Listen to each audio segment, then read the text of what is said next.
inteligível e fácil para vocês poderem fazer provas que estão por vir, né? Pensando aí no Enem já na próxima semana, pensando na UEL, pensando em outras provas que vocês vão fazer, que tem também esse elemento artístico, né? E que tem cada vez mais aparecido nos vestibulares, que é a questão da aula de arte.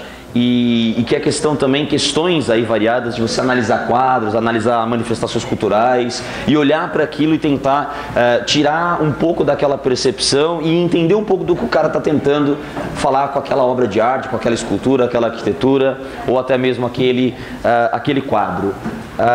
O mais complexo de tudo, e aí eu acho que entra numa parte muito louca, é que vocês não vão sair daqui hoje entendendo arte, tudo bem? Não é essa a proposta da aula. Vocês vão sair daqui entendendo que existem manifestações culturais que trabalham com períodos históricos e que de repente você olha para aquilo e você identifica que período histórico aquilo se insere, né? Dado algumas informações que eu vou passar para vocês, né? Então não saiam daqui achando que vocês já viraram críticos de arte, ok? Não é essa a minha intenção, muito menos, né, você sair daqui podendo de repente fechar exposições. Não sei qual que é a sua intenção aí.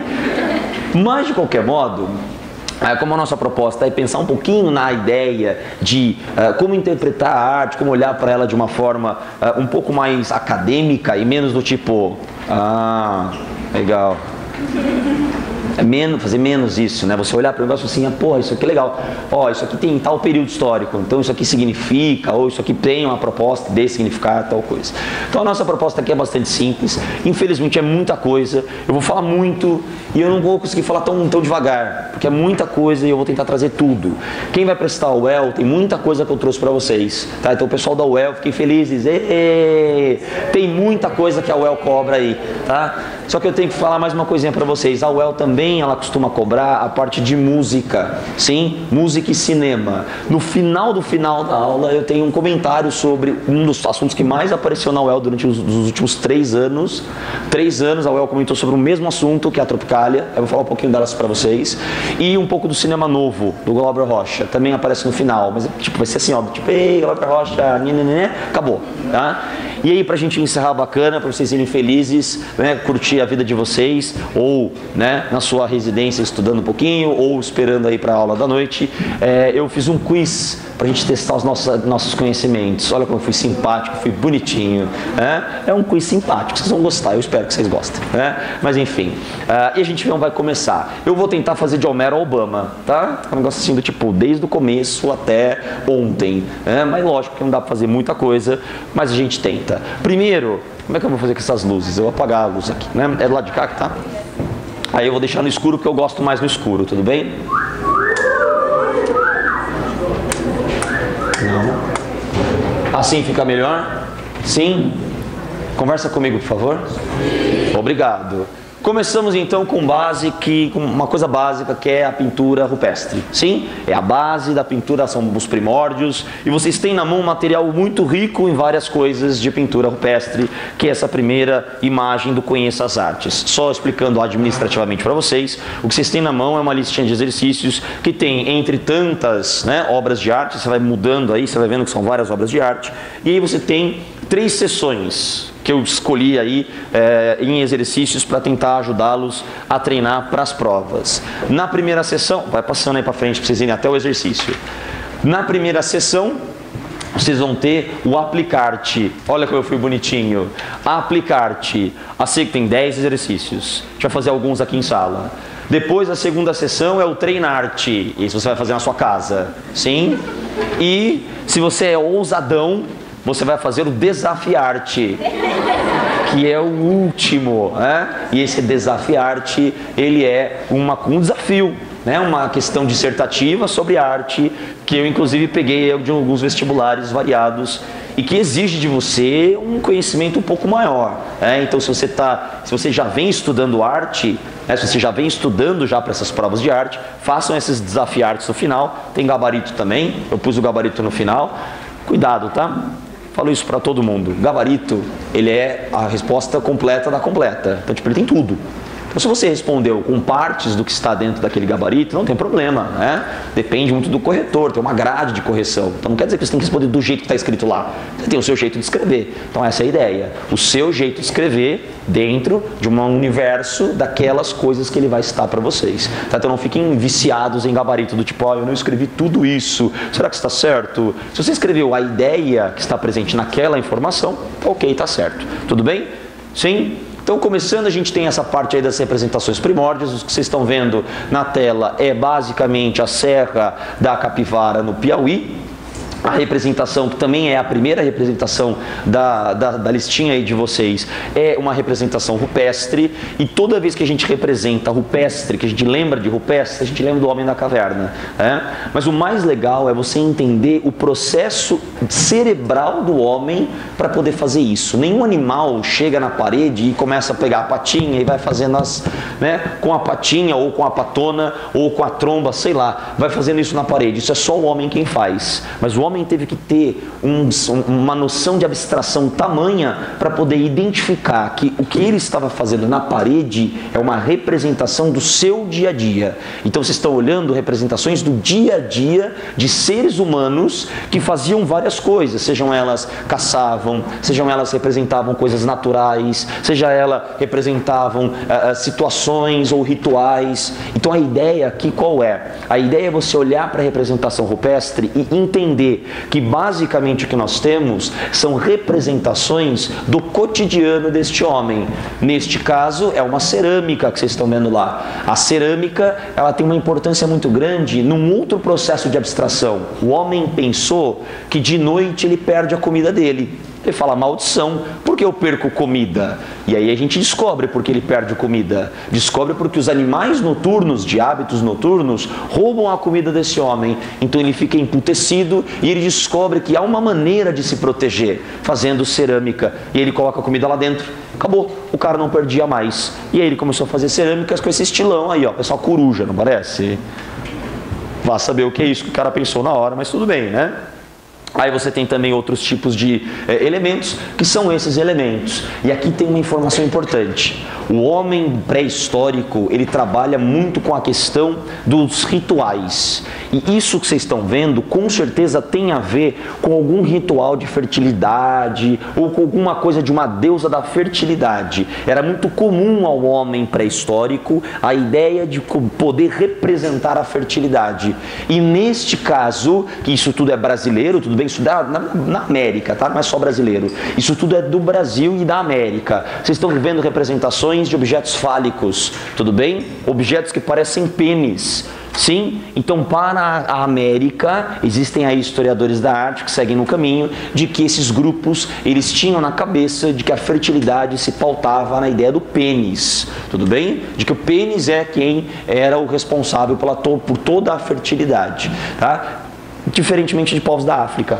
Os povos africanos achavam o contrário, que a ideia vinha da fertilidade feminina. Por isso que provavelmente em algumas aulas que vocês tiveram, vocês viram lá alguma representação da Vênus, né? A Vênus pré-histórica, que é uma mulher, que representa também fertilidade. Então a gente não sabe ainda que grupos são esses que representam a fertilidade com pênis, né? Com objetos fálicos ou com objetos voltados à questão da feminilidade. O maluco é que nesses lugares que se representava a fertilidade como mulher, os líderes, as líderes tribais eram mulheres, eram sociedades matriarcais, diferente da Europa e do Ocidente, que eram muito mais patriarcais. Como vocês estão vendo aí, são mais patriarcais essas daí. E vamos fazer o primeiro exercício. Peguem lá o seu aplicarte e notem que o primeiro exercício fala exatamente de pré-história. Então vamos lá.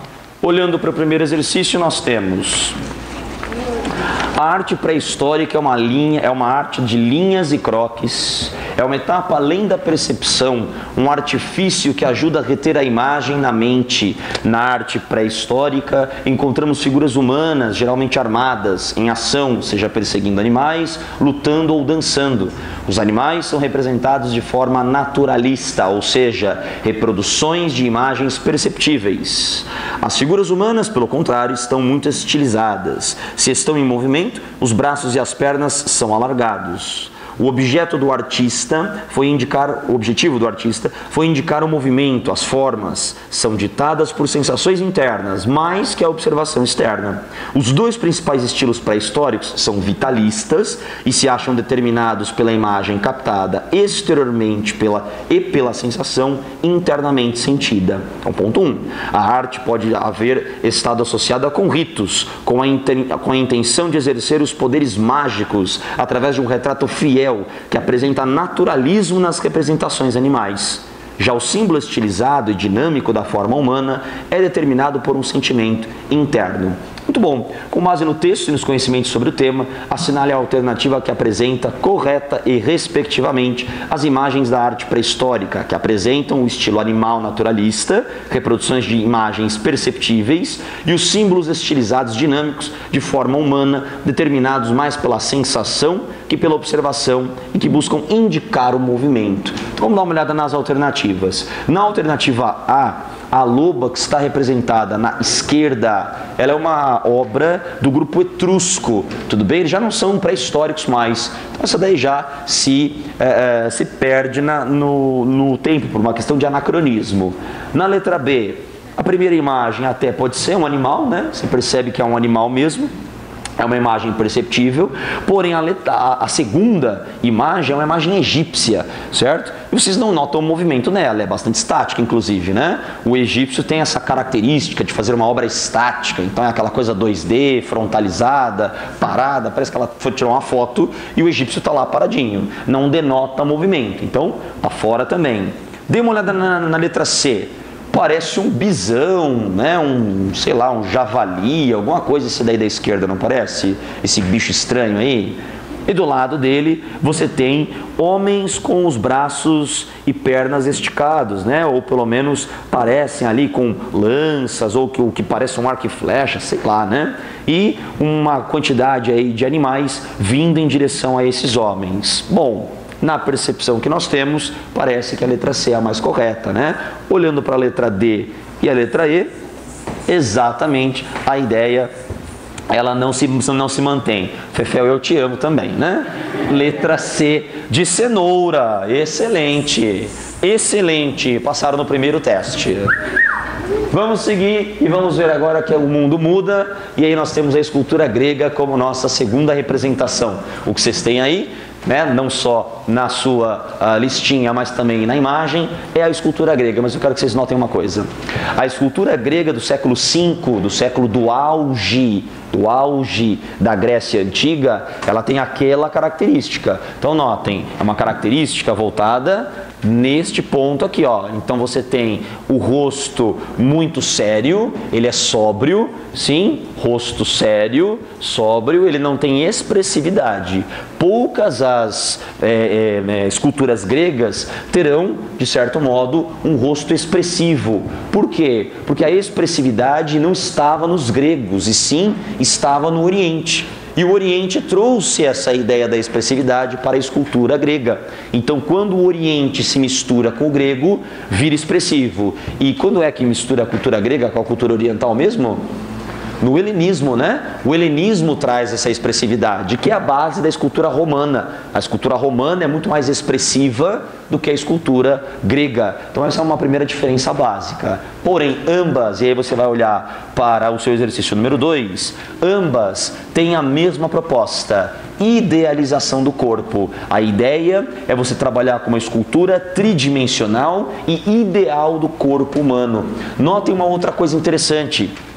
Tanto na escultura do Miriam, que é aquela lá do Discóbulo, quanto em Laocoonte, os corpos eles são idealizados, beleza? São idealizados. O corpo ideal do grego é uma proposta de você levar a arte ao ponto dos deuses e aproximar o homem aos deuses. E os deuses têm essa característica de corpos perfeitos. Outra coisa, não se esqueçam, a maioria dos corpos dos deuses gregos são corpos jovens. Porque a ideia é do ápice, né? O ápice da vida. Então a ideia são corpos idealizados e corpos jovens. Essa imagem do Miriam é do século V. Essa do Laocoonte já é um pouco posterior, ela é já do final do século V, né, muito próxima aí do século IV a.C., e ela trabalha com o período helenista. Só um último detalhe, vocês vão ter que notar muito isso na escultura grega, e é uma característica que é levada para frente depois, é uma questão de proporcionalidade. Os gregos eles trabalham com cânone, cânone é regra, tá? E os cânones ou regras que os gregos trabalham, eles falam sobre o corpo como um todo. E jamais eles vão trabalhar com apenas uma parte do corpo. Então o que eles fazem? Eles vão querer que você fique olhando para o corpo como um todo, sem prestar atenção em algo que chama muita atenção. Parece zoeira e vocês vão dar risada, mas é para dar risada mesmo. Olha que zoado que é o peru do rapaz. Dá uma olhada no pintinho dele. É um pinto pequeno, você fala, ué, os gregos então tinham pênis pequeno? Não, a ideia é de você infantilizar o órgão genital masculino. Olha que bizarro. Os caras infantilizavam o órgão genital masculino de propósito, que é para você não ficar olhando para ele, é para você não perder o foco, porque segundo os gregos, né, segundo os gregos ocidentais, nós temos uma tara, algo que Freud explica na questão sexual, né, nesse lance de tudo é sexo e tudo mais, e ficaríamos olhando então para esse pênis, e a ideia não é essa. A ideia é você olhar para o corpo como um todo. Então infantiliza-se o órgão genital masculino, tira ele da cena, e aí você não olha mais para ele, o que você olha? Para o corpo como um todo. Muito louco isso, né? Então, olhando aí a questão de número 2, que tem características, como vocês estão vendo, de forma helenística, o rosto marcado por drama, marcado por dor, marcado por expressividade, porém sem perder a ideia do corpo ideal e o corpo jovem. Apesar do rosto ser um rosto de alguém mais velho, né? Parece um rosto de alguém mais velho, o resto, o corpo, ele é de forma ideal e perfeita. Dá uma olhada nessa coxa do Laocoonte, gente. Quanto leg press o cara não fez para ficar com a coxa desse tamanho, não é verdade? Eu não sei vocês, mas eu confesso que eu gostei. Mas enfim, algumas das obras da escultura clássica que desfrutam de maior fama em épocas posteriores foram criadas durante o período helenístico. No caso, Laocoonte é um deles, como Laocoonte e seus filhos. A obra representa a terrível cena em que o sacerdote troiano Laocoonte e seus dois infelizes filhos são envolvidos por duas gigantescas serpentes em seus anéis que os estrangulam. Só uma dica, para quem vai fazer a UEL, entra no site do vestibular da UEL, pega o manual do candidato e vejam que na parte de artes eles têm acho que 5 livros falando sobre história da arte. 5. Esse é um livro, esse é um deles. Então, obviamente não dá tempo de ler este livro, nem todos os outros, até a UEL. Mas fica uma dica para vocês. Pega o nome do livro, digita no Google e vê a sinopse dele. Sério, às vezes ela te ajuda. Fica a dica, tudo bem? Eu confesso para vocês que quando eu estava vendo a prova da UEL dos últimos anos, eu peguei a sinopse de todos os livros e fui dando uma olhadinha, que acho que 2 ou 3 eu não conhecia. E aí eu fui ver e tal, fui vendo nas questões, velho, dá para resolver a questão pela sinopse, tá? Mas, lógico que, né, o conhecimento e o estudo também são necessários. Mas enfim, dá uma olhadinha na sinopse. Vamos imaginar que estamos numa situação desesperada, né? Mas enfim. Enfim, sobre a cultura helenística mencionada no texto, está assinalado o quê? O que vocês colocavam aí? Vocês vão ficar murchando mesmo, é isso? Muito bem, letra C. A cultura helenística fundiu aspectos da cultura grega com a cultura oriental, tornando-se mais realista, no sentido de exprimir mais dor e drama. Tudo bem? Então ela virou realista porque ela representa a sensação, tá? Não que ela ficou mais real porque o cara representou melhor o Laocoonte do que o Discóbulo. Não é isso. É que a realidade é o homem sente dor, o homem sente felicidade, o homem sente tristeza, o homem sente fúria. Então a ideia da realidade é a expressão. Tudo bem? Sim? Seguindo, nós temos esse último ponto, que é a questão da arquitetura. Infelizmente eu não consigo falar muito sobre ela para vocês, porém o que vale aqui citar é que a arquitetura greco-romana, ela tem essa estrutura, essa carinha, né? Acho que não é novidade para ninguém, eu acredito, todo mundo já conhece a arquitetura grega e romana pelo visto. que é esse triângulo que está em cima, né? É o frontão.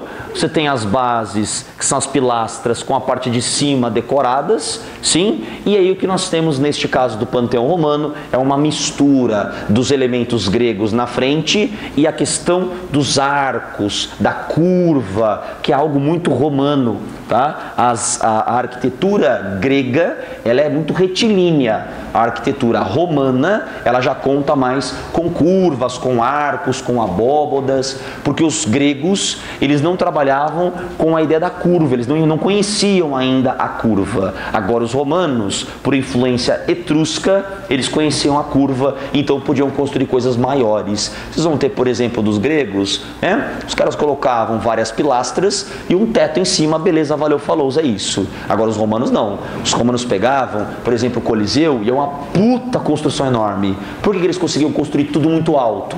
Por conta da curva, o arco. O arco aguenta mais peso sobre ele, tá? Diferentemente das pilastras, que tem um limite de peso um pouco menor. Então, aí é uma ideia de uma junção aí das duas características arquitetônicas. Até aqui tudo bem? Sim? Legal. Agora a gente entra na parte medieval. Na medieval eu escolhi a parte dos bizantinos, tudo bem? Por quê? Porque ela congrega alguns elementos do cristianismo também. Não se esqueçam que os bizantinos, eles são cristãos ortodoxos. Então eles trabalham muito com essa ideia de Cristo. Neste caso que vocês estão vendo, naquele exemplo ali, os bizantinos, eles têm uma proposta muito interessante, que é fazer como se fossem representações divinas dentro desses mosaicos. Então é muito comum na arte bizantina um mosaico, tudo bem? Mosaico é uma coisa normal. Então eles faziam isso tudo nas igrejas. Detalhe, e esse tomem muito, muito, muito cuidado. Quando for falar de bizantino, vocês vão olhar que há representações divinas nesses mosaicos. Porém, qual que é o grande lance? É você olhar e lembrar, os bizantinos, eles vão trabalhar com uma arte da alta e baixa Idade Média, que vai, olha lá, sacralizar o corpo humano. O que significa sacralizar o corpo humano? É torná-lo sacro, torná-lo um corpo humano que você não pode reproduzi-lo igualzinho ele é.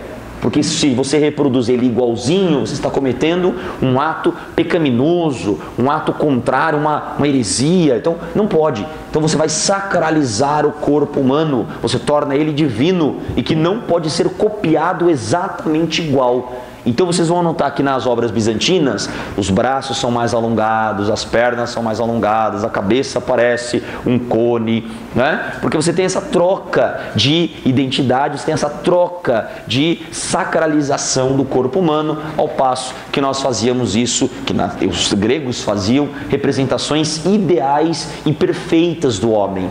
Então, aqui você não tem mais isso, aqui você tem uma troca, e a troca é você transformar a ideia de uma obra de arte, ao invés dela ser exatamente igual, ela tem aí o seu aspecto mais alongado. E esse é um exemplo, né? E notem que o tema religioso, ele é comum. O tema religioso, ele é recorrente a partir da Idade Média, né? Jesus aparece aí, JC já está na vida das pessoas. Aqui mais um mosaico dos bizantinos e mais um mosaico dos bizantinos, e o exercício que segue é assim, e esse é muito legal para você ter uma noção do quanto a imagem é importante. Notem que as imagens, elas estão focadas apenas na igreja. Não há casas com imagens, a imagem, ela fica na igreja. Então quando eu vou para a igreja, eu vou na igreja e aí eu vejo imagens. E se eu estou na casa de alguém? Não há imagens, só na igreja. Então o único lugar que você tem contato é naquele espaço.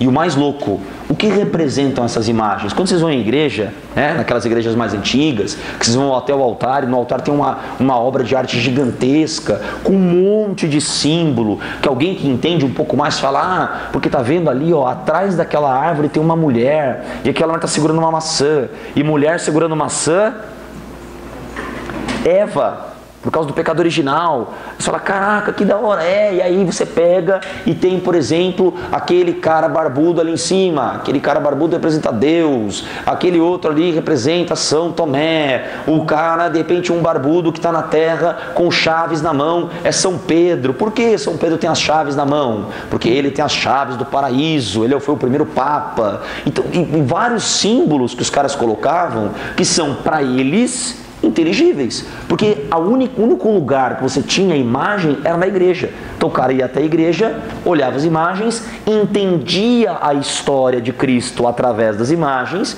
e era então catequizado. Então aí a gente lê o exercício e pensa: sou uma pobre e velha mulher, muito ignorante que nem sabe ler.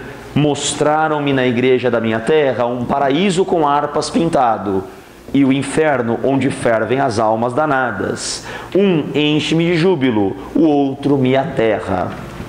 Os versos do poeta francês François Villon fazem referência às imagens presentes nos templos católicos medievais. Nesse contexto, as imagens eram usadas com o objetivo de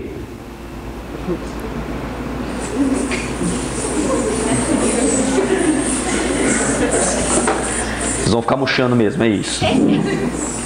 Excelente, pessoal, letra C. Letra C, educar os fiéis através do olhar. Entende? Vocês entenderam essa pegada? Cara, isso é muito importante, porque faz toda a diferença quando você entende que a imagem é usada para educar. Os caras usam a imagem para educar. Então olha o quanto é importante a imagem, olha o quanto faz diferença ter noção da imagem.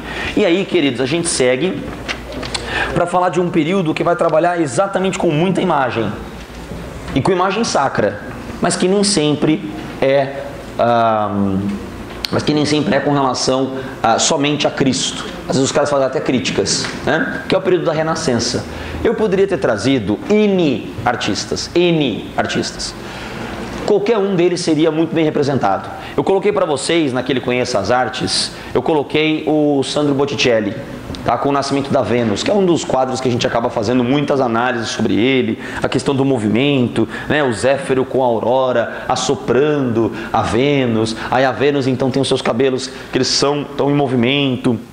Aí vem a primavera com o manto para cobrir a Vênus, tal, Aí você sabe que nesse daí do Nascimento da Vênus você tem um gato teórico, porque a proporção ela se dá única e exclusivamente porque a nossa queridíssima Vênus ela não tem o ombro esquerdo. Notaram isso na obra? Ela não tem o ombro esquerdo. O braço está deslocado. É como se ela já deslocou o ombro assim, Então está bem baixo o ombro esquerdo dela, né? Mas é de propósito, porque se você for olhar, a distância entre os dois mamilos dela é a mesma distância do centro desses mamilos, né? Do centro entre os dois até o umbigo, que é a mesma distância do umbigo até a pelvis. É a mesma distância, então trabalha com a ideia da proporcionalidade. Então ele teve que quebrar esse ombro, teve que deslocar esse ombro para dar essa sensação de proporcionalidade. Mas você não percebe isso. Sacou? Você não percebe. Porque o cara fez isso de propósito. Então o Botticelli ele trabalhou com essa ideia da proporção. Não será diferente em Da Vinci. Da Vinci é o gênio, né? Da Vinci é posterior, ele é o gênio Da Vinci. E ele tem uma obra de arte que é muito famosa, todo mundo conhece, é um afresco, é pintada na parede, chamada de A Última Ceia, né? E ela está no mosteiro de Santa Maria della Grazie, na Itália. Essa imagem que está no refeitório desse mosteiro, ela é uma imagem que representa a pintura renascentista em sua essência. E qual característica que eu poderia dar para vocês sobre a pintura renascentista? É básico, simétrica. Dá uma olhada, é simétrica. JC está no centro, tudo bem? MC Jesus, como era conhecido nas rodas da malandragem, está no centro, está aqui, ó, no centro. Está no centro, ó. Cadê Jesus no centro? Está Jesus aqui, ó, no centro. Sim? Jesus no centro. Olhou para Jesus, para um lado, 2 grupos de 3. Para o outro, 2 grupos de 3 também. Olha para cima, no teto, 1, 2, 3, 1, 2, 3. Olha lá atrás, tem a porta central e uma porta para cada lado. Olha para os lados, tem 4 portas, né? Ou 4 vãos que aparecem ali atrás. Ou seja, é tudo igual.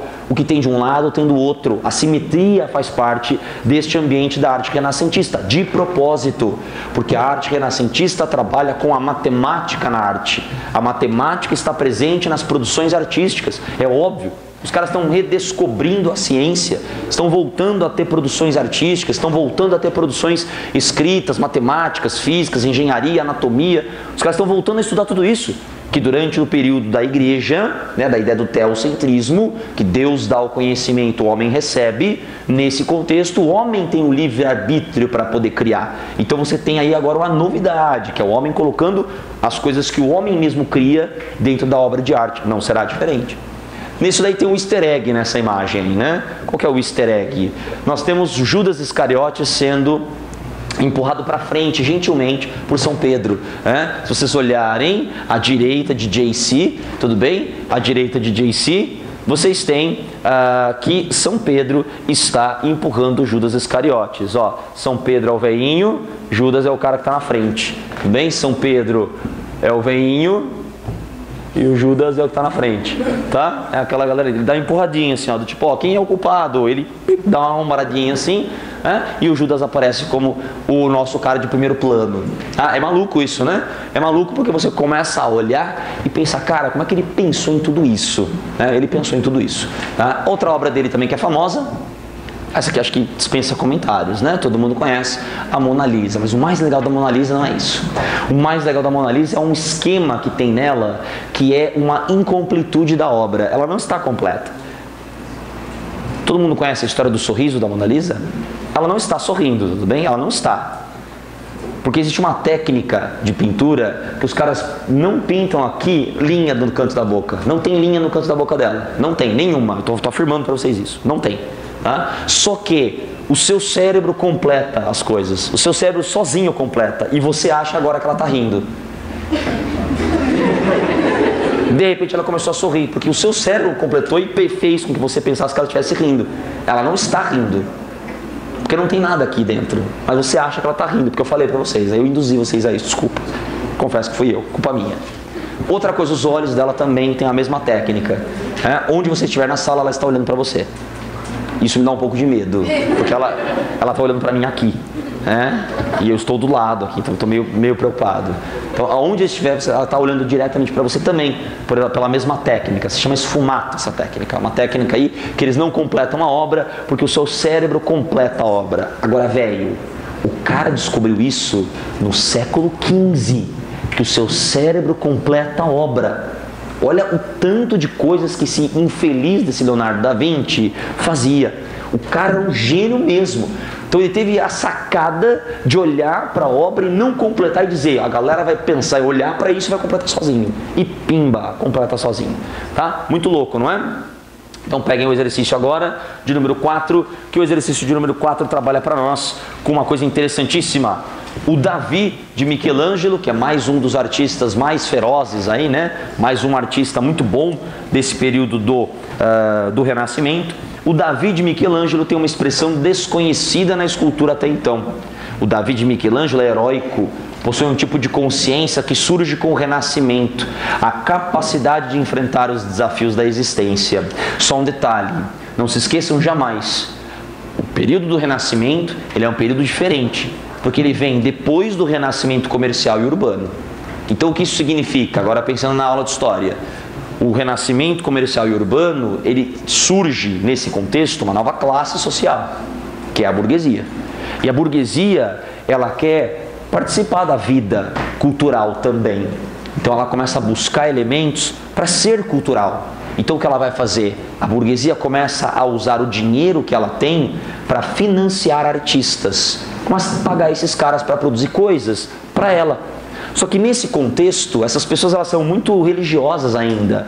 Então as pessoas que são religiosas e pagam artistas para fazer qualquer coisa, o que elas pedem? Qual que é o tema mais comum? Coisas religiosas. Então, por exemplo, vai ter muito comum. As pessoas pedem para um artista pintar Maria, Jesus e ele. Então, me coloca na cena aí. Aí vai ter uma cena qualquer lá e vai ter o cara lá. Quantos e quantos quadros da morte de Cristo, Cristo crucificado, tem Maria ajoelhada e do lado de Maria está o cara que financiou a obra. Então, tipo, assim, não fica assim, Maria, tá tudo bem. É ele assim, ó. Tipo, selfie com Jesus, sabe? Beleza. Cara, é muito isso. É muito louco, não é? Os caras, eles querem se inserir na obra. E só é possível isso se você pagar alguém para fazer. Só que a burguesia tem essa grana. Então a burguesia coloca o dinheiro e ela começa a participar das obras. Então entendam, agora a representação passa também pela questão financeira. Passa a ser valioso ter uma obra de arte em casa. Porque onde você tinha obra de arte antes? Na igreja. E agora? Você tem em casa. E quem tem uma obra de arte em casa, velho, quem tem uma obra de arte em casa, o cara tem que ser muito bom na grana. Porque você vai na igreja e vê a obra de arte. Agora o cara falou, vamos lá comer uma coisa em casa, pá. Você chega, pá, tem um quadro. Você, carai, um quadro, mano. Porra, que da hora. Hoje você compra em qualquer lugar, né? Você compra quadro em qualquer lugar, você vai lá, você pega o quadro e tal, põe aqueles quadrinhos babaca, né? Do tipo Heineken, né? Sei lá, aqui nós assa carne, sei lá. Tem essas babaquices, não tem? Porque hoje é normal, hoje a imagem ela é banalizada, hoje qualquer coisa é imagem, meme é imagem. Vocês podem estar aí sentados fazendo meme de mim agora, né? Não façam, ou façam, foda-se. A ideia qual é? A imagem banalizada hoje, ela traz uma carga menos significativa. Porém, nessa época, ter um quadro em casa, putz, o cara era muito bom, o cara tinha muita grana, o cara era um cara muito influente na política, ou de repente muito influente com os artistas. E ser artista nessa época também era algo de status. O artista produzia coisas ou retratava assuntos que a galera falava, rapaz, o cara é bom, hein? O cara é um artista. Todo mundo, o cara é um artista. Oh. Hoje em dia ser artista está complicado, né? Mas na época ser artista era um cara que tinha muito status. E isso começou muito forte no período do Renascimento. Claro que quando chegou a reforma religiosa, as coisas ficaram um pouco complexas, né? Porque antes os temas eram sacros e beleza, todo mundo era católico valendo. Agora, e quando chegou a reforma religiosa? Quando veio a reforma religiosa, a coisa mudou. Mudou por quê? Ela mudou por conta de que agora os temas sacros já não importavam mais. E aí um outro estilo de pintura apareceu. Mas guarda que eu já falo para vocês. Voltando ao Davi. No caso, a consciência expressa pelo Davi de Michelangelo relaciona-se com, letra A expansão europeia pela América, África e Ásia e a implantação do sistema de livre mercado, ou livre comércio. Não. Letra B, a crise da Igreja de Roma devido à imoralidade do clero e à afirmação da dimensão sagrada do homem. Davi trabalha com a questão sagrada do homem? Não, né? Davi não trabalha com a questão sagrada, mas trabalha assim com uma outra proposta. Uma proposta, vamos ver, os novos valores referentes à afirmação da excelência humana, no caso o humanismo voltou, bem como as realizações materiais da nascente burguesia comercial. Sim, vocês estão percebendo que se for para chutar numa, chuta na C, né? E cara, sem zoeira, eu não mudei para ser C, pra vocês ficarem murchando a toda hora. Não fui eu, tudo bem? Isso que já veio assim. Então C é muito comum, tá? Vocês podem notar que é de vestibular diferente. Enfim, tudo bem mesmo? Sim? Cara, ó que louco. O outro estilo de pintura que eu falei para vocês, vai meu filho. Não, volta. É a pintura de gênero. Calma, respira. O que é pintura de gênero no século XVII? É uma pintura cotidiana, tudo bem? Cotidiana. É uma pintura que você faz sem assuntos muito relevantes no sentido religiosos, assuntos relevantes no sentido político. Não, são coisas básicas. Quero pintar um aguadeiro em Sevilha. Um cara que leva água para cima e para baixo. Tá aí. Velázquez fez isso. Quero pintar um barco. Tudo bem. Os holandeses faziam isso. Quero pintar um casamento. Tá bom. Peter Bruegel fez isso. Então, a pintura de gênero, ela entra num processo de transição entre o que é renascente, do renascentismo, e o período barroco. Velázquez já é barroco, tudo bem? Ele já é barroco. O Peter Bruegel, que é aquele cara, o Peter Bruegel velho, que faz o Triunfo da Morte, tudo bem? Crise do século XIV. Vocês devem ter visto essa imagem já, né? Que é uma imagem bastante apocalíptica, que tem a Guerra dos 100 Anos, tem a fome, tem a peste negra, tudo no mesmo quadro. Então esse cara é o Peter Bruegel, tá? Ele é quem faz a transição para a pintura de gênero do século XVII. E aí vocês estão vendo lá, o Aguadeiro de Sevilha é um cara simples, uma pintura tranquila, porém ela trabalha com a maestria e a harmonia dos renascentistas. E ao invés de colocar tema sacro, o cara coloca um tema normal, tema comum. Eu poderia ter colocado o Caravaggio também, outro barroco, mas ele trabalha também com o tema sacro. E eu queria alguém diferente. Eu queria alguém que saísse dessa coisa do tema sacro. E quem sai é o Velázquez, tá? Também é barroco, tudo bem? Barroco. Então, olha que legal, o Aguadeiro de Sevilha é um exemplo. Segundo exemplo, o Papa Inocêncio, olha lá, o que tem aí de religioso? Só o Papa. Né? Não faz nenhuma referência a Deus, não faz nenhuma referência a Jesus, não pintou o Papa com Jesus, não, de boa, ele sentadinho ali tranquilo, tomando um ar, talvez. Aqui as meninas, esse quadro também é famoso, né, do rei da Espanha, que suas filhas estavam representadas. Aqui dizem até que é uma brincadeira do Velázquez, né, que é um quadro que ele pinta no espelho.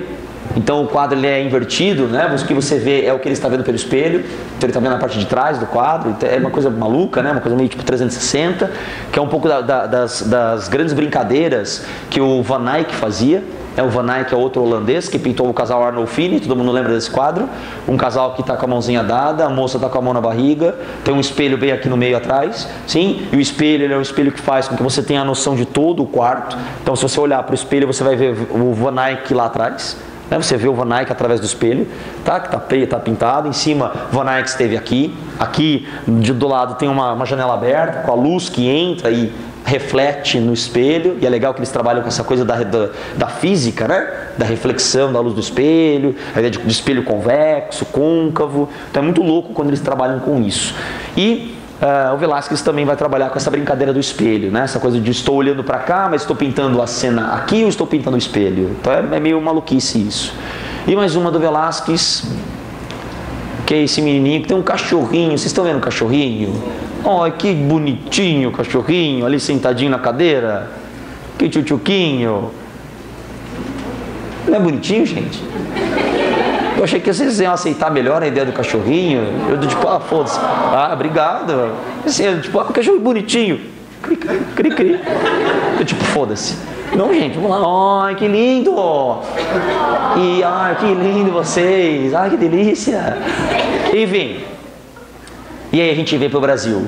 No caso brasileiro nós temos o barroco. O barroco mineiro ele vai ser muito focado nas igrejas. Sim, o barroco mineiro está focado na igreja. Igreja lá da Bahia, Nossa Senhora do Pilar. Sim, a igreja baiana. Dentro da igreja você tem um altar, desses altares que é até difícil de você enxergar o que tem lá dentro, de tanta coisa que tem nele. Tá? Os altares eles são talhados, todos eles, a maioria deles é em ouro. Então é muito ouro, ixalá, né? Muito ouro. E altares que você está olhando de longe, você fala, nossa, não dá nem para ver que desenho que é esse. Você tem que se aproximar. Então no barroco você tem que aproximar-se da obra para entendê-la, nesse barroco mineiro. Também você tem um pouco do barroco mineiro fora de Minas, né? Mas o barroco mineiro entendo que é da mineração. Também na região do Rio de Janeiro. Vai, meu filho. Que é a igreja de São Francisco da Penitência no Rio. E olha o altar dela. Tudo ouro isso, tá? Isso é ouro, ouro, ouro. No Rio de Janeiro. Está lá ainda hoje. Está lá ainda. Está lá, o Rio ainda guardou isso aí. Tudo bem. E o Aleijadinho, né? Opa, volta. O Aleijadinho, a igreja onde estão aí os profetas, né? A igreja do Matozinho que fica em Congonhas. E aí os profetas todo mundo conhece. Tá. Bom, os profetas, né? Então são aí alguns profetas que estão em volta da igreja. Vale a pena uma visita lá, é bem bonito. E uma coisa que eu quero que vocês notem quando vocês estiverem lá é que tudo foi feito em pedra-sabão, madeira e pedra-sabão. Às vezes os caras podem perguntar né, pensando em vestibular um pouco mais específico, de que os materiais utilizados. Tá? Uma coisa que a arte ela se preocupa muito com o material utilizado. E pedra-sabão, uma coisa muito comum na região. Tá? E notem o rosto dele, é que está difícil, vocês estão longe, vocês não vão conseguir enxergar muito bem. Mas a maioria dos profetas eles têm o olho puxado.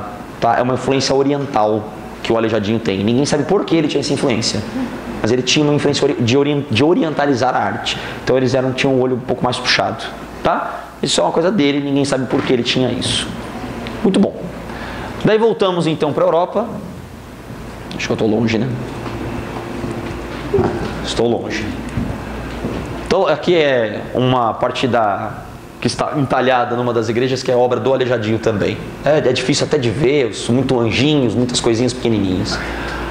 Voltamos então para a Europa e a gente entra no século XIX, e eu confesso a vocês que esse século é um dos séculos mais importantes na história da arte, porque ele trabalha com o romantismo. Lembrando, obviamente, que o romantismo é diferente, né? Não é romantismo aquela coisa do tipo, amorzinho, né? Chuchuzinho, não é nada disso. Esse romantismo ele trabalha um pouco com o nacionalismo, é o século XIX aparecendo com força.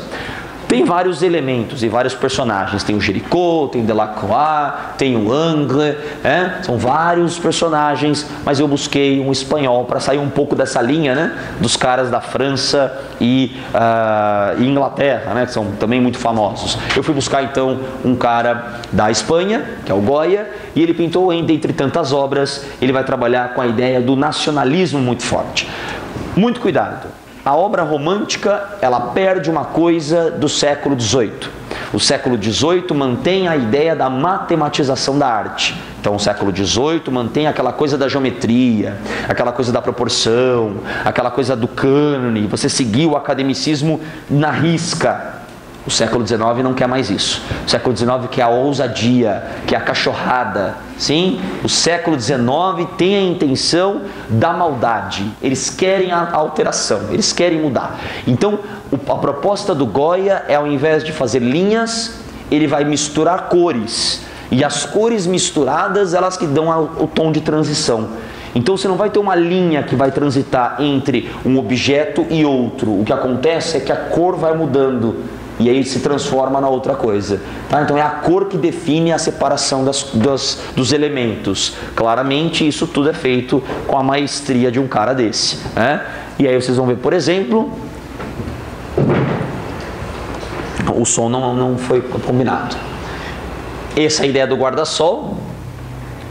Vocês vão ver esse daqui também, que dá para representar o vendedor de louças. Tem também a ideia da marionete, né, da parte circense, que eles gostavam muito. La Marra Desnuda, uma das mais famosas dele, só que ela foi censurada. E aí ele teve que vestir, acho que ele, né, teve um problema aí com alguns grupos e de liberdade, enfim. E aí ele teve que vestir a marra. E aí virou marra vestida. E o legal é que ele fez exatamente na mesma posição. Olha o braço dela. É igualzinho. Mano, eu não consigo desenhar um boneco de palito. Este cara faz 2 vezes a mesma imagem, no mesmo braço, na mesma posição. Olha isso. Mas sem dúvida nenhuma, o mais famoso dele é esse daqui, né?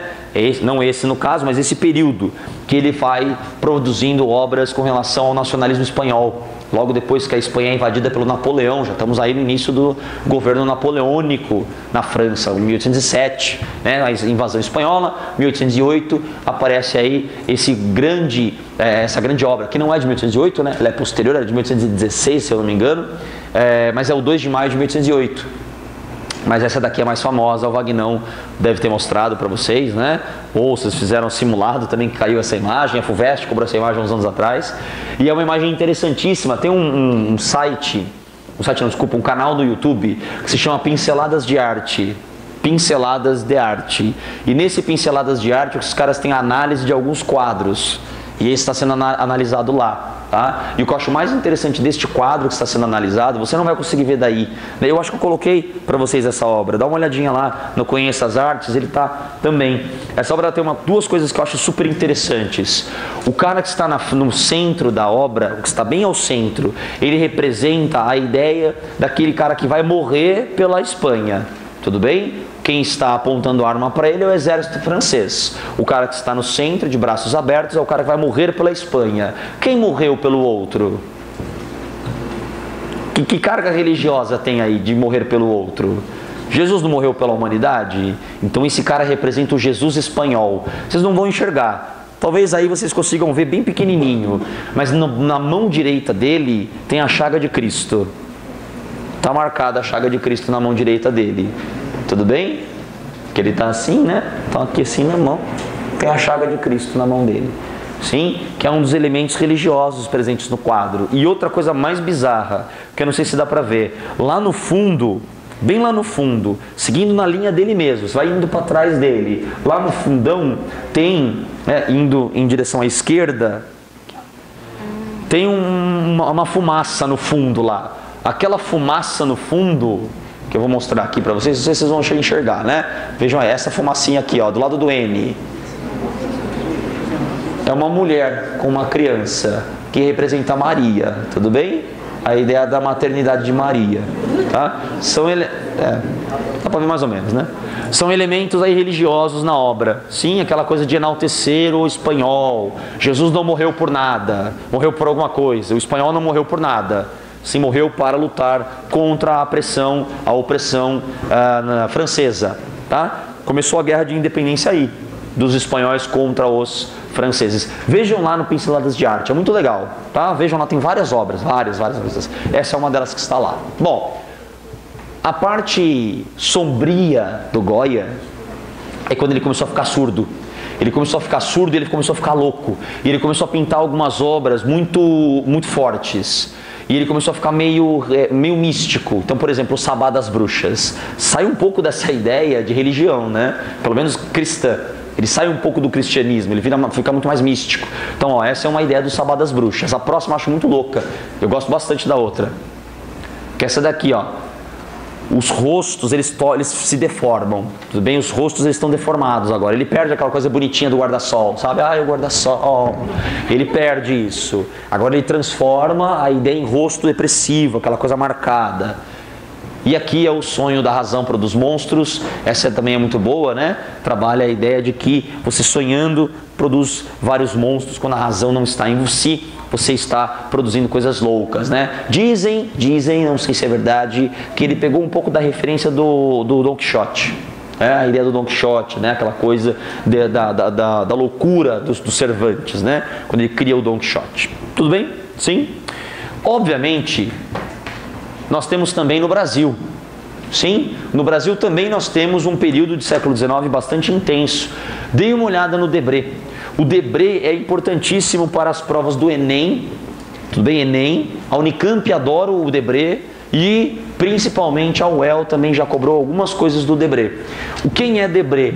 Debré é um personagem histórico importante, ele foi um artista, veio na missão francesa para o Brasil e ele pintou o Brasil de uma forma retratista. Escreve isso aí, que isso é importante. Debré é retratista. Por que eu estou falando isso?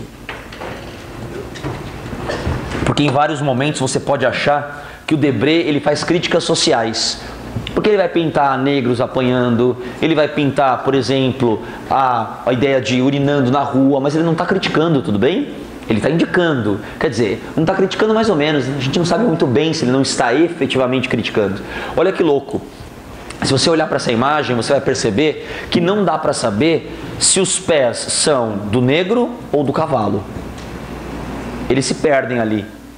Então a gente acha que há uma possibilidade de uma crítica aí, né? Essa ideia da animalização do escravo, a coisificação do negro nesse sentido. Tá? Então a gente perde um pouco aquela noção do pé é do escravo, o pé não é do escravo. É uma forma talvez de crítica. Não sabemos se é uma crítica ou não. O que a gente sabe é que é um retratismo. E notem, Rio de Janeiro, Carnaval, mijando na rua. Tem uma lei agora, né? Que se você vai pego mijando na rua, você paga uma multa. E a multa parece que é pesadíssima. Eu não tenho conhecimento. Mas enfim, é uma das obras do Debré. A outra obra do Debré, que também é legal mostrar para vocês, é a Coroação do Dom Pedro. Então é uma obra histórica, tudo bem? Debré trabalha com obra histórica, ele está retratando um período histórico, está retratando algo que no Brasil é importante, é um marco histórico brasileiro. Ó que louco o marco histórico brasileiro, é a ideia de que Dom Pedro está sendo coroado. Legal, não é? A coroação de Dom Pedro, ela trabalha de forma muito importante nesse sentido com Debré. Dito isso, peguem aí sua listinha, vamos fazer o exercício 5. Vitor Meirelles foi aluno da Academia Imperial de Belas Artes durante o segundo reinado no Brasil. A pintura revela a influência do romantismo no trabalho do artista. Esse movimento, ao lado do neoclássico é uma das escolas que trabalha com a arte acadêmica no século XVIII. O Jacques Louis David, lembra o que pintou o Marat? Sabe o Marat morto? Que ele está na banheira, bracinho caído? Então é esse cara do neoclássico. Orientou o trabalho dos artistas da academia nesse período. Sobre o romantismo do Brasil, é correto afirmar que: número 1, demonstrou grande originalidade em relação a modelos anteriores consagrados pela história da arte. Mudou muita coisa o romantismo no Brasil, ele repete muita coisa do que vem da Europa. Repete, né? Então não é original, tá errado. Número 2, estava diretamente relacionado ao chamado projeto civilizatório da elite política e cultural do século XIX brasileiro. Lembrem-se que século XIX é aquele contexto de darwinismo social, determinismo, o homem branco é mais desenvolvido, ele tem que levar a civilização para onde não há civilização. Então entra nesse contexto, isso está correto. Número 3, buscou a idealização por meio da razão e de formas eruditas resgatadas do passado clássico, capazes de expressar valores universais e eternos que não são, na obra pelo menos da primeira missa, não estão representados, tá? Não tem essa idealização por meio da razão, isso não tem nada a ver, tá? A ideia é ele representar o índio ideal, mas não através da razão, é através do heroísmo. Procurou valorizar o índio e a exuberância da natureza tropical com a finalidade de construir uma identidade nacional.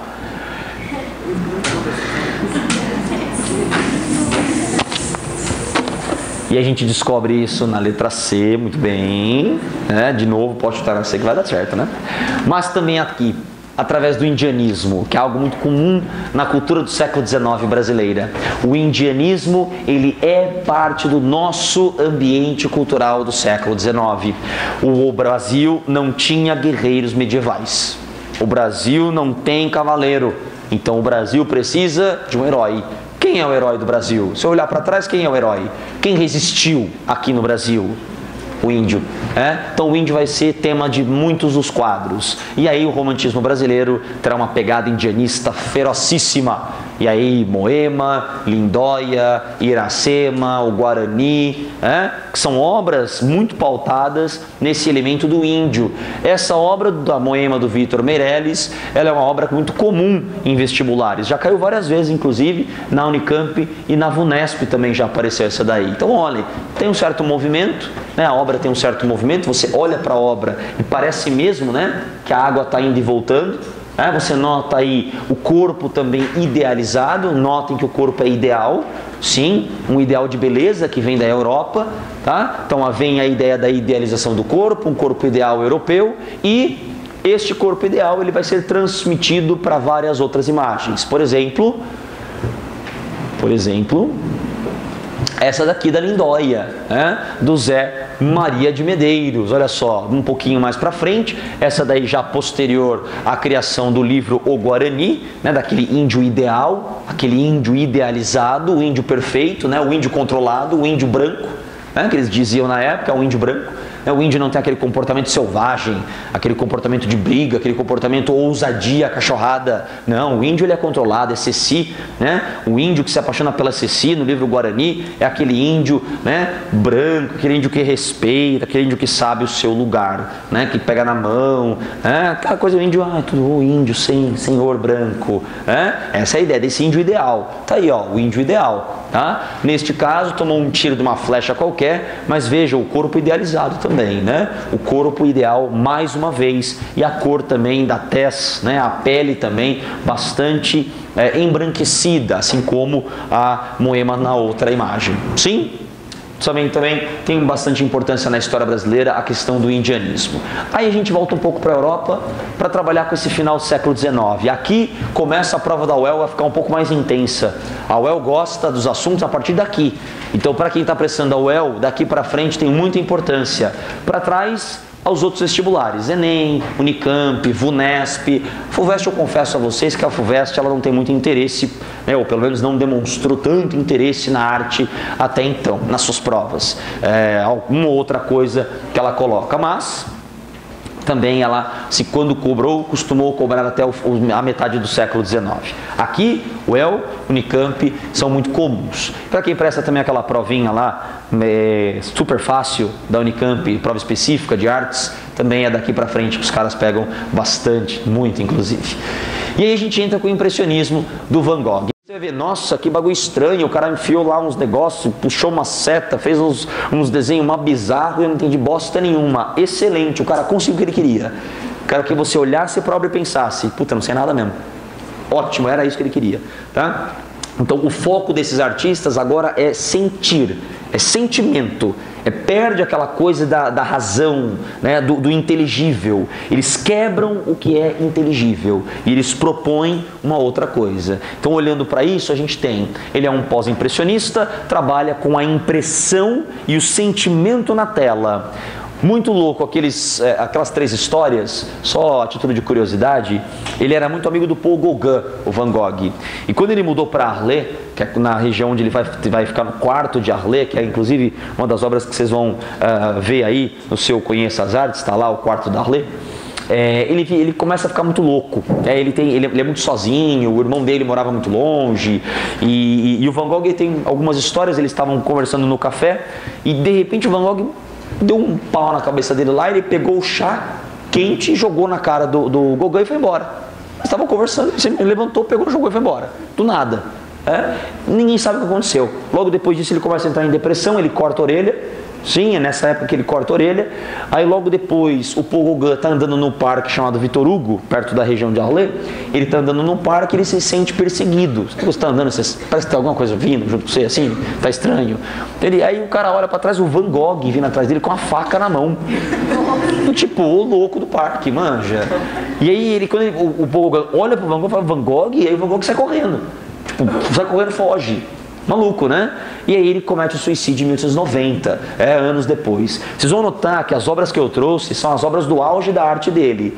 E, velho, por azar ou por sorte, ou sei lá, o auge do Van Gogh foi quando ele ficou louco, né? Foi quando ele ficou doente. Então, ele entra nesse auge da sua arte nos 3 últimos anos de vida. Vocês vão ver. De 87 a 90 é quando ele produz tudo. Muito, na verdade, né? Não tudo, mas muito. Essa daqui, né, a obra famosa, que é o autorretrato. Aí vocês têm essa daqui, que é a região de Arles. Notem que ele está dando uma impressão, certo? As cores, elas são mais vivas. A ideia de que a obra, ela não pode ser vista de perto, ela tem que ser vista de longe. E vocês vão notar isso no Conheça as Artes, no Monet. Tudo bem? Tem um Monet aí para vocês também. Olhar de perto não adianta, é um monte de risco. Você se afasta da obra para olhar. A VUNESP cobrou isso de vocês exatamente nessa obra do Monet, no Nascer do Sol, o Sol Nascente. A VUNESP cobrou isso e ela pedia características do impressionismo. Uma delas, o distanciamento da obra para você contemplá-la de forma geral. Cores mais vivas, cores que representam uma vivacidade maior. No caso do nosso Van Gogh também, né? As cores muito mais vivas. E o quarto da Arles, que são várias obras, são vários quartos que ele pinta. Também são vários quartos. Eu acho que eu acertei colocando o mesmo quadro aí, né? Eu acho que eu coloquei o mesmo, foi o mesmo. Então, a ideia é que são vários. Ele pinta vários, com várias brincadeiras que ele faz nos quadrinhos ali, ó, no canto. Ele brinca com esses quadrinhos no canto, ele pinta outras coisas dentro do quadro. É o mesmo quarto, a mesma proposta, mas ele pinta outras coisas nesses quadrinhos aqui, tá? É bem louco. Depois pode procurar no Google, lá você vai ver que tem vários estudos sobre o quarto da Rolê. Bem interessante, tá? Esse daí é bem legal também. Então, Van Gogh, para vocês. Vai, meu filho. Isso. E aqui, os semeadores, vocês estão notando que está muito para o final, né, já da vida dele, já 1888. E o legal do semeador é que muitos historiadores da arte falam que esse daí é um quadro que trabalha com a transição para o expressionismo.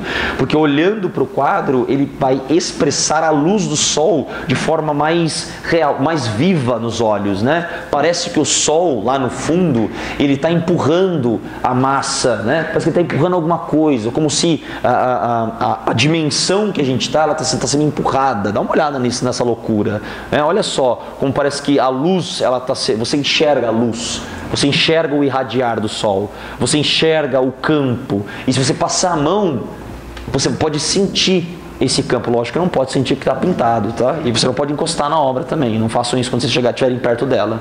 Mas a ideia é essa, que se você pudesse passar a mão, você sentiria ela áspera, né? Ou você teria alguma sensação tátil e não só visual, né? É visualmente louco. Você tem uma sensação tátil só olhando para o negócio. É esse sentimento que ele quer despertar em vocês. É essa impressão que ele quer despertar em vocês. Essa coisa tátil, mas apenas pelos olhos. E a mais famosa, né? A Noite Estrelada, acho que todo mundo já viu essa daí. E tem o próprio Museu do Van Gogh, lá na Holanda, ele trabalha com uma proposta de mexer nas obras, né? E tinha um videozinho que estava rolando aí no Facebook há um tempo atrás, que era, eles mexeram nessa obra, ela se mexia. Então ficavam fazendo várias voltas assim, você ficava meio que tipo na brisa e tal. Depois se você usar um ácido, bem legal ver isso daí. Não que eu tenha usado, vamos continuar. Vamos entrar no século XX, vamos? Século XX. No século XX, nós temos a ideia de Picasso.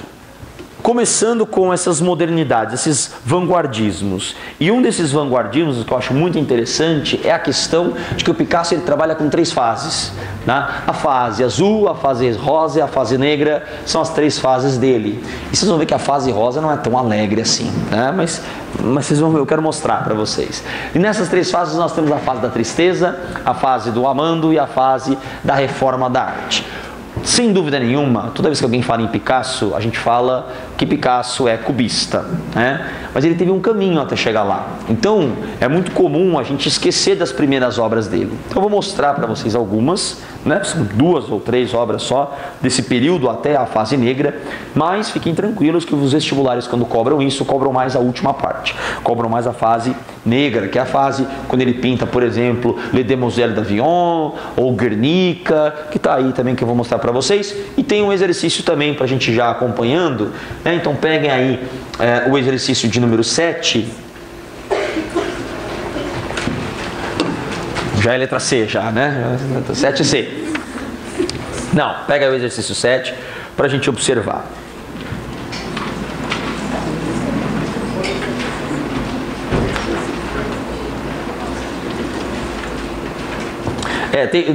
Tem um...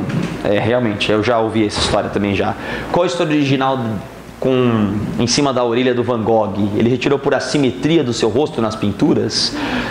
Tem uns historiadores da arte que falam que ele achava o rosto dele assimétrico, que se ele cortasse a orelha, ele ficaria com o rosto simétrico. E ele vai lá e corta.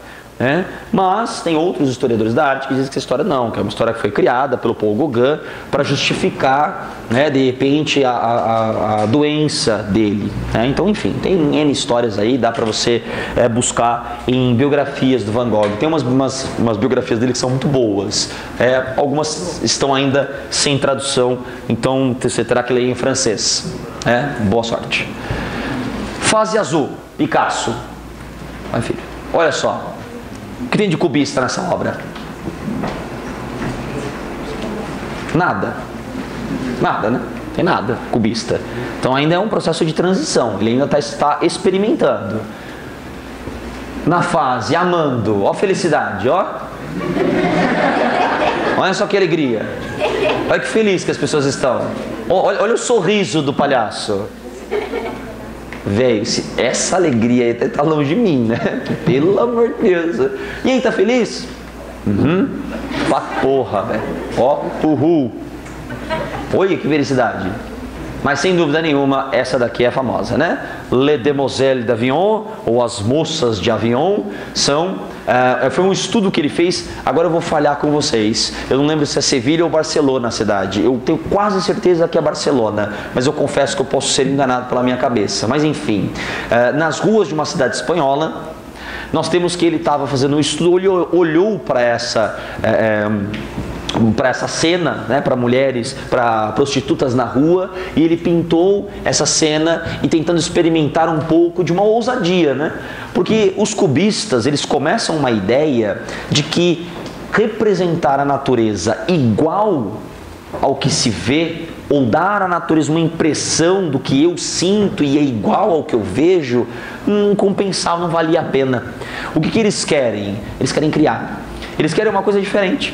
Então eles querem dar agora um novo tipo, ele quer brincar com as formas. Então eles pegam formas normais, de rostos, de corpos, e eles brincam. Então o cara vai zoar. E aí ele vai zoar muito, né? Olha só lá em cima, ele faz um rosto todo enegrecido, ele faz uma obra que lembra alguma coisa como uma pilastra, né? Ele pega uns braços meio torto, um rosto meio desfigurado, uma quicada, sei lá, né? Tá quicando aqui, o que tá fazendo? Uma sarrada aqui atrás, não sei.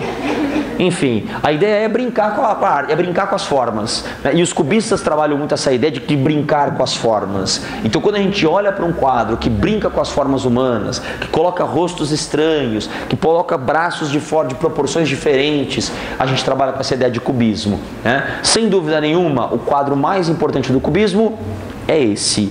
E mano, tem um negócio nesse quadro que, se você sabe disso, você ganha pontos no céu do vestibular. Sim? E o que é que ganha pontos no céu do vestibular? Dá uma olhada no quadro. Ele é um quadro político. A ideia do Picasso é uma proposta nesse sentido política. E aí ele fala dos horrores da guerra. Notem que do lado esquerdo da obra tem uma mãe, parece, com um filho no colo. Viram isso? Lado esquerdo. Aí você vai para baixo, tem ali um morto, um soldado morto, tem alguém morto ali embaixo. Aí você vai para o cavalo, aí você vai para aquela cabeça que está voando, parece uma gota chegando assim.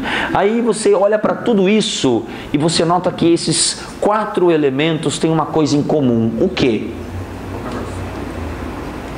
A boca está aberta.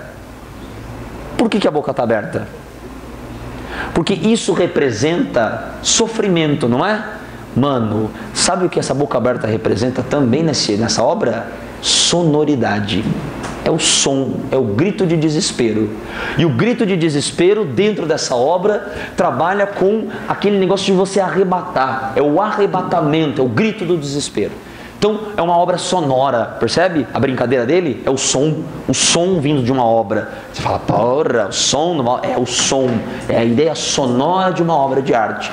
E velho, botar isso daí numa prova, quando se pede para analisar Guernica, muitos pontos, hein? Muitos pontos. E aí, obviamente, é uma obra que fala sobre a crítica à guerra, né? Criticando o ataque nazista e franquista à região de Guernica em 36 para 37 na Guerra Civil Espanhola. Até aqui tudo bem, so far so good? Olhando então até para a nossa questão, Pablo Picasso. Para Picasso, a pintura não é feita para decorar apartamentos. É um instrumento de guerra, para ataque e defesa contra o inimigo. O inimigo é o homem que explora seus semelhantes por egoísmo e lucro. Guernica foi pintada com paixão e convicção. O artista usa símbolos arquetípicos, né? O touro, o cavalo, a figura sustentando ao alto uma luz, criando uma obra alegórica. E aí, olhando para a questão, nós temos, número 1, a origem de Guernica restringe-se aos estudos que Picasso realizou das obras de Goya e Velázquez, não tendo qualquer relação direta com a destruição da cidade basca pelos bombardeios alemães. Não, mas exatamente o contrário. Número 2. A experiência da guerra foi interpretada por Picasso por um meio de expressão imagético, em que, pela linguagem da pintura, o artista aborda o sofrimento humano. O acontecimento conduziu à criação de uma obra que se manteve presente na consciência coletiva do século XX. Sim. Número 3. Picasso usou elementos da expressividade através da sua própria linguagem formal, com motivos e esquemas pictóricos universais. O preto, o branco, o cinza são propositais para a ideia de depressão, certo? Difundidos por uma tradição, a ideia do luto.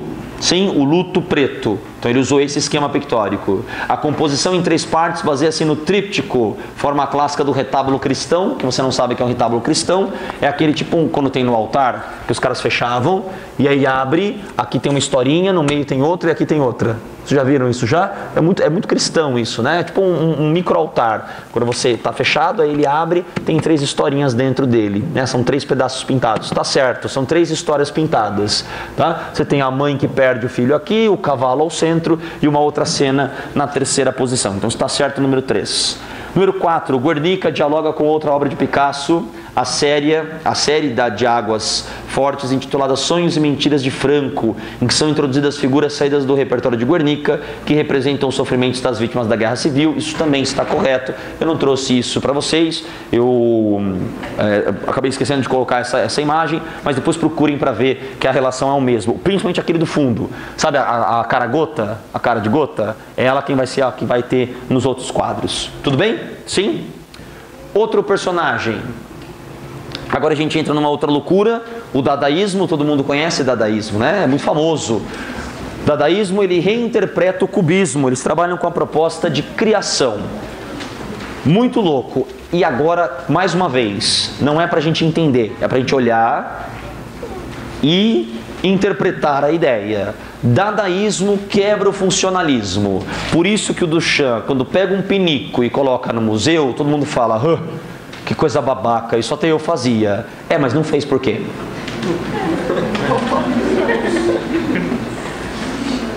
Ganhei um ponto agora, né? Então a ideia qual é? É você quebrar a funcionalidade. A função do pinico é mijar nele. Ponto. Quando você tira ele da função dele e coloca ele no museu, ele perde a funcionalidade. Ele se transforma em algo diferente. Então a ideia do Dada é transformar a obra em algo que você passa e nem percebe que ela existe. Você percebe que ela existe? Não percebe. É uma coisa comum, está na sua funcionalidade do dia a dia. Agora, quando você tira ela da sua funcionalidade e leva para um museu, ela perde a sua funcionalidade. E aí você nota: nossa, uma caneta. Cara, ela é feita de plástico. E o mais louco, ela escreve. Aqui, a caneta. Porra, a caneta escreve, apaga, pronto. Tadã. Mas no museu ela tem uma outra característica. Ela perde a sua funcionalidade de caneta. Entende isso? Perder a funcionalidade? Isso é o que o Dada queria. Por exemplo, roda, para que serve? Para rodar. Cadeira, para que serve? Para sentar. Uma roda numa cadeira. É uma coisa que anda parada. Entende a funcionalidade dela? Ela anda, mas ela está parada. E você não senta na cadeira, mas a cadeira está lá. Então ela perde a sua funcionalidade também. Então ele brincou com a ideia. Tudo bem? Brincou com a ideia. Outra coisa que ele brinca. Tcharam, com o pinico. Sim? Brinca também com isso. Perde a funcionalidade. Outra coisa que ele brinca. Ele gosta muito de privadas. Vênus chama essa obra. Vênus. Estamos Vênus mesmo. Que é uma...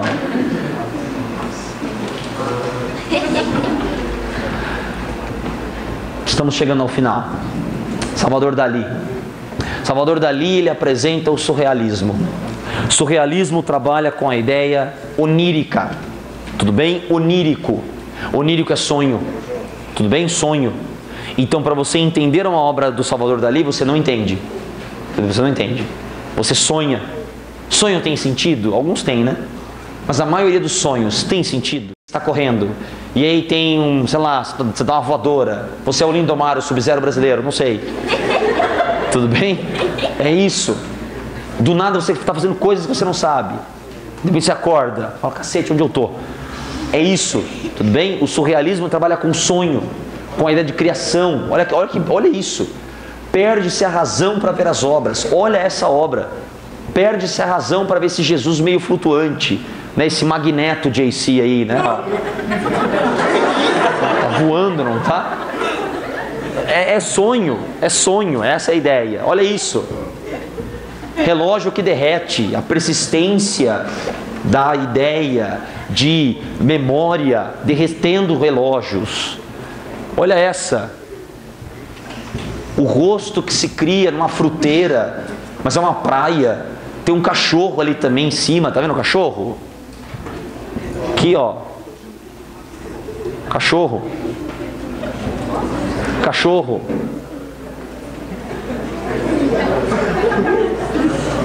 Não é para você entender. É para você sentir isso daí. Você olha e fala, beleza, foi. Entende que um negócio desse exige de você maturidade intelectual para chegar nesse ponto e você olhar e dizer, louco. Olha quantos elementos ele juntou numa mesma obra. Ele junta elementos que eles não parecem, mas de repente formam mesmo um rosto, não forma? Tem um cachorro ali em cima, não tem? Mas são pedras, é uma praia. É estranho, é um sonho. Tudo bem? É uma coisa que está distante do nosso... Do que é inteligível, do que é, tipo, sentido. Não tem que fazer sentido.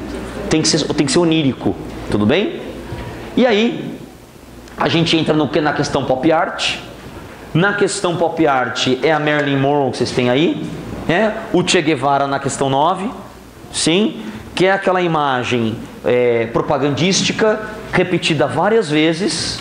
Tudo bem? Repetida várias vezes. E essa imagem propagandística repetida várias vezes é a ideia da estandartização.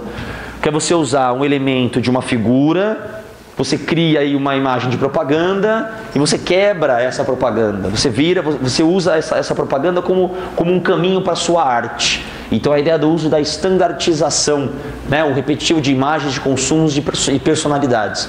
A Coca-Cola, o Ed Orwell vai utilizar, Marilyn Monroe, Che Guevara, Mao Tse Tung. Né? Então ele vai usar muitos esses elementos para trabalhar com o quê? Para trabalhar com uma obra mais propagandística. E aí vocês vão ver isso nesses exemplos que eu vou te mostrar agora. Marilyn Monroe que vocês têm aí.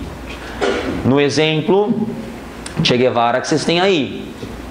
No exemplo, Mao Tse Tung, olha lá que bonitão. Olha ele de batom. Parece que ele está usando batom. E aqui também. E aqui também, aqui também. Bizarro, não é?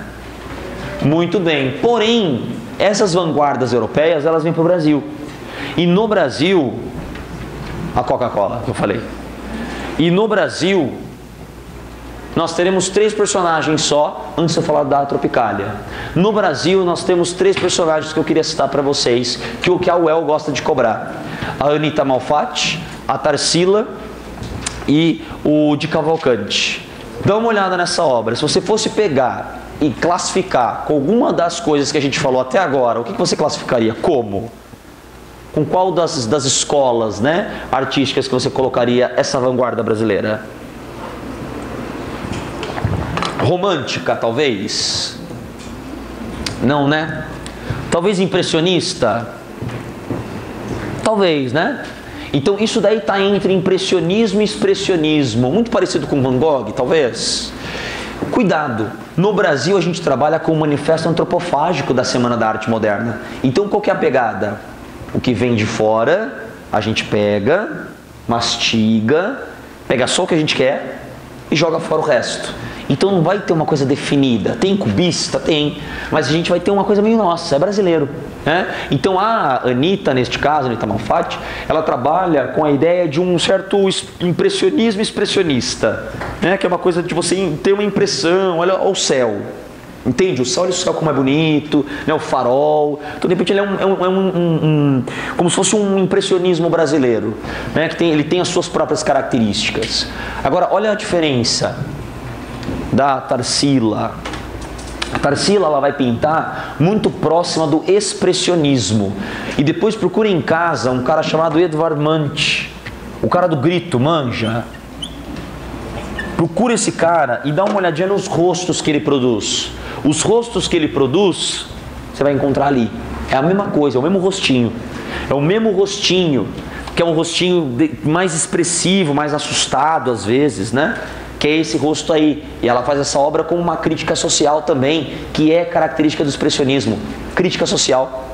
O Munch faz crítica social, a Katkovitz faz crítica social, são expressionistas, né? E eles usam muito essa característica da crítica, e aí é uma crítica social. Notem que todos estão descalços. Tudo bem? Todos eles estão descalços. Uma crítica social bastante forte. E o de Cavalcante, que é algo mais do cubista, né? A ideia dos membros do corpo um pouco meio loucos aí, né? Um pouco maiores e tudo mais. Mas o legal é o nome da obra. Olha o nome da obra. Navio Negreiro. Para falar do quê? Do café no Brasil. Tudo bem? Fala do café. Então um navio negreiro falando sobre café. Louco, né? A ideia de você colocar numa fazenda, uma quantidade de escravos, e esses escravos estarem dentro ainda do navio negreiro. A representatividade dessa ideia navio negreiro continua, mesmo aqui no Brasil. Muito legal, né? E aí, a gente encerra, antes a gente vai de fazer o quiz rapidamente, com música e cinema. Só para citar para vocês, a questão da Tropicália, ela entra no contexto da contracultura. Tudo bem? É contracultura no Brasil. Então a ideia é você criticar o regime militar, neste caso década de 60 e 70, este ano 50 anos do Festival de 67, na qual a música Alegria, Alegria, né, do Caetano ganhou. Sim? Então você tem aí uma força muito grande deste movimento da Tropicália na década de 60 e 70. E o caso da Tropicália é a crítica muito forte ao regime militar. E as inspirações são na poesia concreta, que vocês veem aí na literatura, e no cinema novo do Glauber Rocha. Cinema novo do Glauber Rocha, né, que a Tropicália usa, é a crítica social. Tá? É a crítica social. Nesse sentido da crítica social do Glauber Rocha, vocês vão ver, principalmente nesse filme aqui, ó, No Deus e o Diabo na Terra do Sol. É muito bom esse filme, vale a pena assistir. O retirante, ele tava, né, um personagem principal, ele tá com um gado, ele vai levar o gado de um lugar para o outro, ele tá levando o gado até um coronel da região. Quando ele chega nessa região, parte do gado morreu no caminho, porque, né, fome, sede e muito calor. O coronel chega e fala para ele, ó, o gado que morreu era seu, o gado que viveu é meu, eu não vou te pagar nada.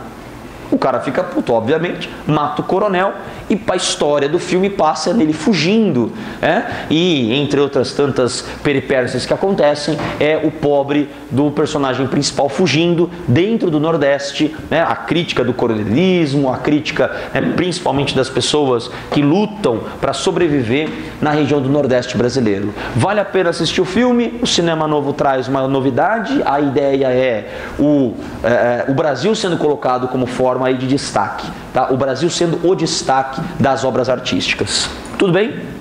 Vocês aceitam fazer o meu quiz rapidamente? Sim? Isso é simpático. E o quiz é o seguinte: são 7 imagens. Tudo bem? 7. As 7 imagens eu mostrei para vocês, não as imagens, mas eu mostrei imagens semelhantes. Escreve aí. Não precisa acertar autor nem nada. Eu quero só escola. Tudo bem? Só o que isso representa. Escreve aí. Posso ir para a segunda? Segunda imagem.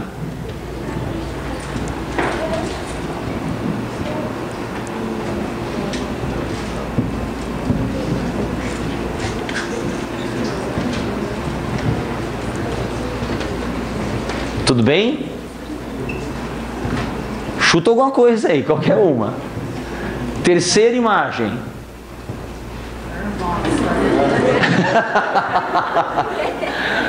Talvez essa eu ajudei. Tá bom, essa imagem é fácil. Quarta imagem. Vocês viram isso recentemente ainda, hein? Não comigo, não foi comigo que vocês viram isso recentemente, foi com outra pessoa. Quinta imagem.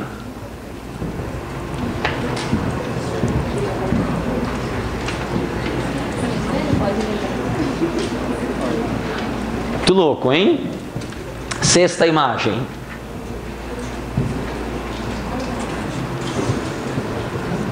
Esse é mais difícil de reconhecer.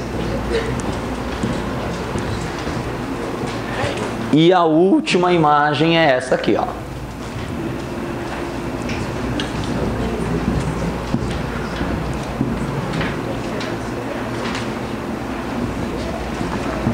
Vamos ver como é que vocês estão? As respostas.